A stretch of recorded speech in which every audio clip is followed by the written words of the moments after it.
Hello friends, എല്ലാവർക്കും നമസ്കാരം. നിങ്ങൾ എല്ലാവരും അറിഞ്ഞിട്ടുണ്ടാവും, പാലക്കാട് കൃഷ്ണപുരത്ത് saint Dominic convent English medium സ്കൂളിൽ നടന്ന ഒരു പ്രശ്നം. ഈ പ്രശ്നം എന്ന് പറഞ്ഞാൽ അങ്ങനെ നിസ്സാര പ്രശ്നമൊന്നുമല്ല.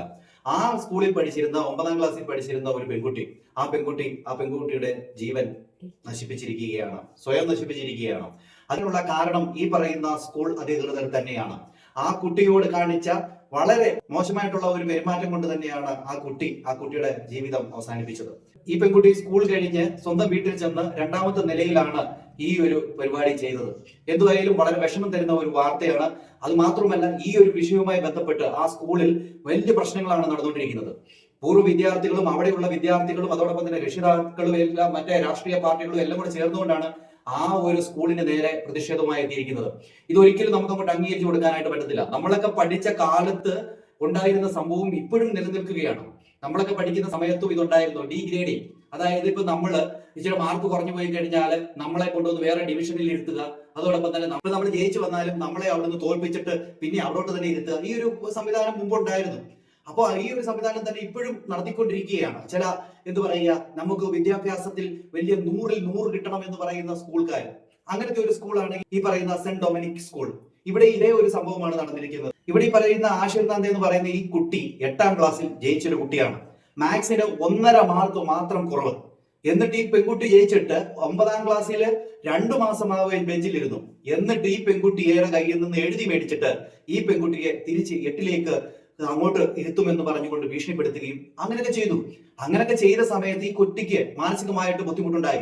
ഈ പെൺകുട്ടിയുടെ മാതാപിതാക്കളുടെ മുമ്പിൽ വെച്ച് എഴുതി മേടിക്കുകയും അത് മാത്രമല്ല മറ്റു കുട്ടികളുടെ മുമ്പിൽ വെച്ച് അപമാനിക്കുകയും ചെയ്തു. ഇതൊക്കെയാണ് ഈ പെൺകുട്ടിയെ ഈ ഒരു അവസ്ഥയിലേക്ക് കൊണ്ടെത്തിച്ചത്. എന്തുവായാലും ഇതുമായി ബന്ധപ്പെട്ട ഈ സ്കൂളിലെ പ്രിൻസിപ്പാൾ പറയുന്ന ഒരു കാര്യമുണ്ട്. ഈ പ്രിൻസിപ്പാൾ പറയുന്നത്, ഞങ്ങൾ അങ്ങനൊന്നും ചെയ്തിട്ടില്ല, ഞങ്ങൾ നല്ല മക്കളാണ്, ഞങ്ങൾ അങ്ങനൊന്നും ഒരു കാര്യവും ചെയ്തിട്ടില്ല എന്നൊക്കെയാണ് ഈ പ്രിൻസിപ്പാൾ പറയുന്നത്. അത് നിങ്ങളൊന്ന് കേട്ടു നോക്കി. എനിക്ക് ഭയങ്കര സങ്കടമുണ്ട്. കൊച്ചു മരിച്ചതിലൊക്കെ എനിക്ക് ഭയങ്കര വിഷമമാണ്. നമ്മൾ ഒരുപാട് പ്രാർത്ഥിക്കുകയൊക്കെ ചെയ്യുന്നുണ്ട്. പാരൻസ് ഒരുപാട് വേദനിക്കുന്നുണ്ടെന്നറിയാം. ഞങ്ങൾക്കറിയില്ല സാർ, എനിക്ക് അങ്ങനെ പറയാനായിട്ട്. ഡീഗ്രേഡ് ചെയ്തെന്ന് പറഞ്ഞിട്ടില്ല, നമ്മൾ റീ എക്സാം എഴുതേണ്ടി വരും എന്ന് മാത്രം പറഞ്ഞിട്ടുള്ളൂ. റീ ടെസ്റ്റ് എടുത്തിട്ട് പിന്നെ അവരെ അടുത്ത ക്ലാസ്സിൽ അങ്ങനെ കയറ്റിയിടും. അത് അങ്ങനെ തന്നെയാണ് നമ്മൾ ചെയ്യാറ്. ഇവിടെ ഈ സിസ്റ്റർ പലതും മറക്കുന്നതായിട്ടാണ് നമുക്ക് തോന്നുന്നത്. അവിടെ എന്തോ നടന്നിട്ടുണ്ട്, അത് ഉറപ്പാണ്. ആ പെൺകുട്ടിയെ ഇവരെന്തോ മാനസികമായിട്ട് ബുദ്ധിമുട്ടിച്ചിട്ടുണ്ടെന്നുള്ള കാര്യം ഉറപ്പാണ്. ഇല്ല എങ്കിൽ ഇവർക്ക് അത് കൃത്യമായിട്ട് പറയാമല്ലോ. ഇവരങ്ങനൊന്നും ചെയ്തിട്ടില്ലെന്നാ പറയുന്നത്. അങ്ങനൊന്നും ചെയ്യാതെ ഈ പെൺകുട്ടി എന്തിനിത് ചെയ്തു? എന്തായാലും ഈ ഒരു കാര്യം തെളിയണം. ഈ സ്കൂളിൽ ഇങ്ങനെ ഒരു സംഭവം നടന്നിട്ടുണ്ടെങ്കിൽ അത് കൃത്യമായിട്ടും പുറത്തു വരണം. ഇതിനു മുമ്പ് ഇങ്ങനെ നടന്നിട്ടുണ്ടെന്നും അത് മാത്രമല്ല ഈ സ്കൂളിൽ പഠിക്കുന്ന കുട്ടികളോട് വരെ ഈ പറയുന്ന അധ്യാപകരും ഈ പറയുന്ന പ്രിൻസിപ്പാളും ഒക്കെ മോശമായി പെരുമാറിയിട്ടുണ്ടെന്ന് ആ സ്കൂളിലെ കുട്ടികൾ തന്നെ പറയുന്നു. അതോടൊപ്പം തന്നെ പഠിച്ചിട്ട് വന്നില്ലെങ്കിൽ തൊഴിച്ചു എന്നുള്ള രീതിയിലൊക്കെ കുട്ടികൾ പറയുന്നുണ്ട്. അത് മാത്രമല്ല മുടി കുറച്ച് വളർന്നിരിക്കുവാണെങ്കിൽ അത് മുട്ടയടിപ്പിക്കുമെന്നും അങ്ങനെയൊക്കെ കുട്ടികൾ പറയുന്നുണ്ട്. എന്തായാലും കുട്ടികൾ പറയുന്ന കാര്യം ഒന്ന് കേട്ടു നോക്കി. കുറച്ച് മുടി ഉണ്ടെങ്കിൽ അപ്പൊ വെട്ടാൻ പറയും. ഞങ്ങളോട് ഫുൾ മൊട്ടടിക്കാനൊക്കെ പറയുന്നു. മൊട്ടടിച്ചു വന്നാലും അവര് മൊട്ടടിക്കാൻ വീണ്ടും പറയും. മുടി കുറച്ച് ഫുള്ള് മൊട്ടടിച്ചു തരാൻ പറയും. വെറുതെ ചെവി പിടിച്ച് ഒരു കാര്യമില്ലാണ്ടതാക്കുക, വെറുതെ അടിക്കുക.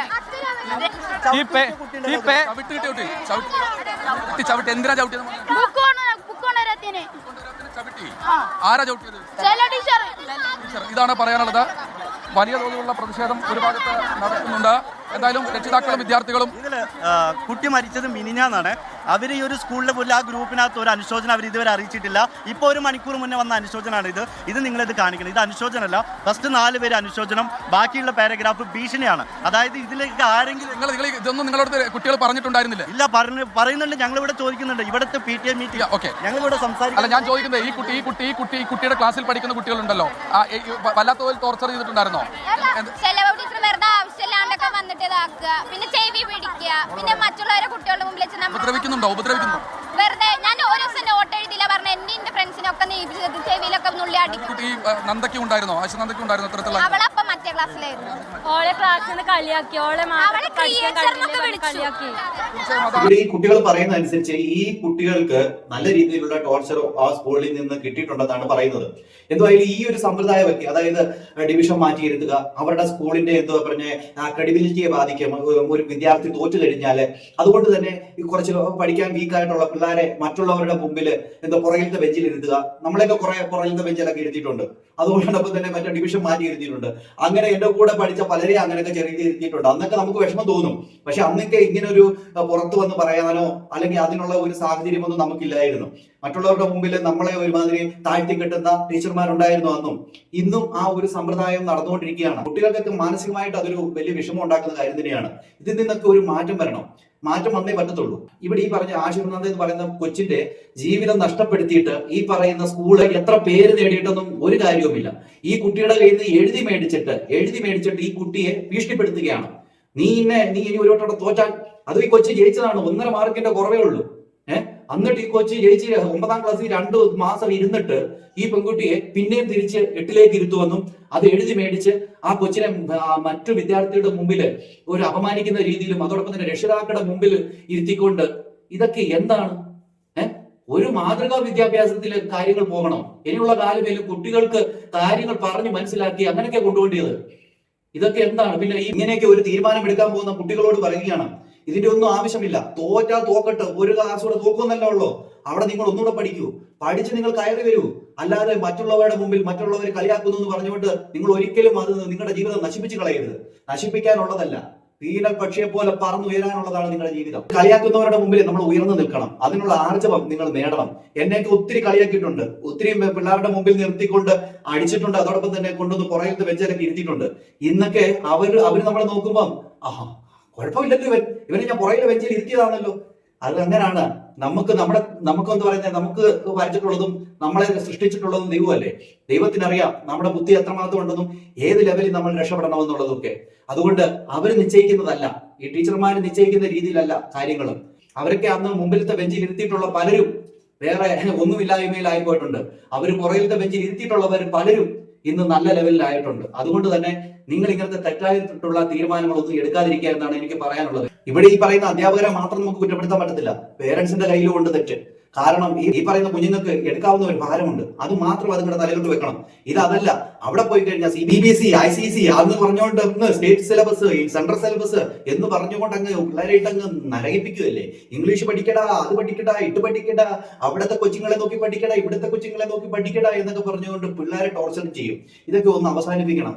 പിള്ളേർക്ക് പിള്ളേരുടേതായിട്ടുള്ള ഓരോ കഴിവുകളുണ്ട്. ആ കഴിവുകൾ കണ്ട് അവരെ ആക്കിയെടുക്കണം അതിലേക്ക്. അതൊക്കെയാണ് ചെയ്യേണ്ടത്. അതിന് വലിയ എന്താ പറയാ, ഹൈ മാർക്ക് മേടിച്ചാലേ നന്നാവൂ, അല്ലെങ്കിൽ അത് വലിയ ബുദ്ധി ഉണ്ടായാലേ നന്നാവൂ എന്നൊന്നും ഇല്ല. അത് ദൈവം ഓട്ടോമാറ്റിക്കലി അവർക്കൊരു കഴിവും ബുദ്ധിയൊക്കെ കൊടുത്തിട്ടുണ്ട്.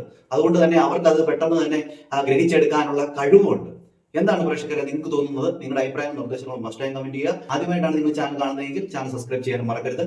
എന്തുവരായാലും ഈ പെൺകുട്ടിയുടെ കേസ് തെളിയണം. അതെന്താണ് സംഭവിച്ചതെന്നുള്ളതൊക്കെ വളരെ കൃത്യമായിട്ട് പുറത്തു വരണമെന്നുള്ളതാണ്. അവിടെ ഇപ്പൊ സമരം ചെയ്യുന്ന ഈ പറയുന്ന പൂർവ്വ വിദ്യാർത്ഥികളും അതോടൊപ്പം തന്നെ വിദ്യാർത്ഥി സംഘടനകളും അതോടൊപ്പം തന്നെ രാഷ്ട്രീയ പ്രവർത്തകരും ഒക്കെ പറയുന്നത് അവിടുത്തെ പ്രിൻസിപ്പാളിനെയും അതോടൊപ്പം തന്നെ അതിന്റെ തലപ്പത്തിരിക്കുന്ന പോലെ ടീച്ചർമാരൊക്കെ ഉണ്ട്, അവരെയൊക്കെ ഒഴിവാക്കണം, അവരെയൊക്കെ അവിടുന്ന് പിരിച്ചുവിടണം എന്നൊക്കെയാണ് അവർ പറയുന്നത്.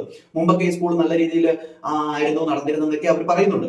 എങ്കിൽ പോലും ഇതിന്റെ അകത്ത് എന്താണ് നടന്നിട്ടുള്ളത് എന്നുള്ളത് കൃത്യമായിട്ടും പുറത്തു വരേണ്ടതായിട്ടുണ്ട്. എന്നാൽ ശരി, അടുത്തൊരു വീഡിയോ ആയിട്ട് കാണാം.